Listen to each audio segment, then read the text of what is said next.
Enterprise, Alabama. A quiet morning on Apache Drive was shattered yesterday when an emergency missing child alert flashed across every screen in the state. 3-year-old Genesis Nova Reid. Gone. It's a case that feels like a nightmare scenario, Alex. According to the public record, Genesis was last seen by her parents on Sunday night, February 15th, 2026, around 8 p.m. By early Monday morning, she had vanished from her bed. The official narrative from the parents is chillingly brief.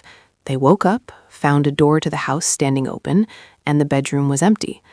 But as investigative journalists, we know the story rarely ends at the front door.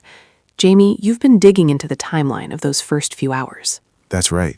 Law enforcement sources initially treated this as a possible abduction due to that open door. But as we looked into the archives of the local reporting from WFSA and the Wiregrass Daily News, a massive discrepancy emerged. While the official report says Genesis was last seen Sunday, neighbors on Apache Drive told reporters a very different story. They're saying they haven't seen the girl in weeks. Not just weeks, Alex, months. Multiple neighbors stated on the record that they haven't seen Genesis Nova Reid since early January. That's a 6-week gap where a 3-year-old child was effectively invisible to her community. And that's where the investigation shifts. We've obtained an update from Captain Hagland of the Enterprise Police.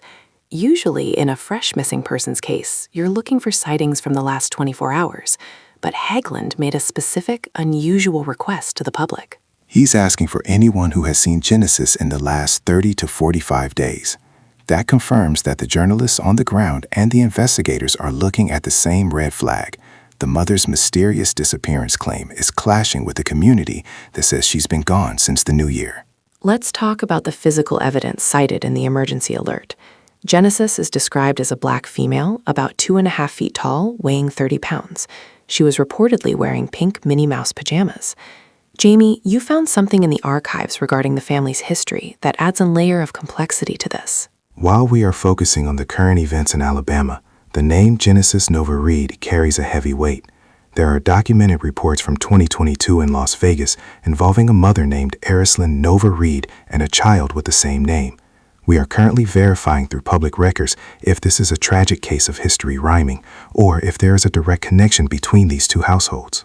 The controversy right now is the open door theory. If an intruder took her, why did the neighbors not see anything in a high-density residential area? And if she walked out on her own, how far could a 3-year-old in Minnie Mouse pajamas get in the middle of February? There's a tension in the community, Alex. On the web sleuth forums and local community boards, people are driving by the search area, questioning why the search perimeter hasn't expanded further if this was a true walk-off case. The lack of a clear direction of travel is what's keeping this investigation centered on that house on Apache Drive. Evidence-based reporting tells us to follow the gap. If she hasn't been seen since January, the empty bed on Monday morning might not be the beginning of the story. It might be the conclusion. We've reached out to the Enterprise Police Department for clarification on the forensic processing of the home. As of this morning, February 17th, the case remains an active missing persons investigation, but the narrative is shifting under the weight of those neighbor statements. We're going to keep pushing for the court filings and any search warrant returns that might shed light on what was or wasn't inside that home. Until then, the search for Genesis Nova Reid continues. If you were in the area of Apache Drive in the last 45 days, your eyes are the most important evidence we have.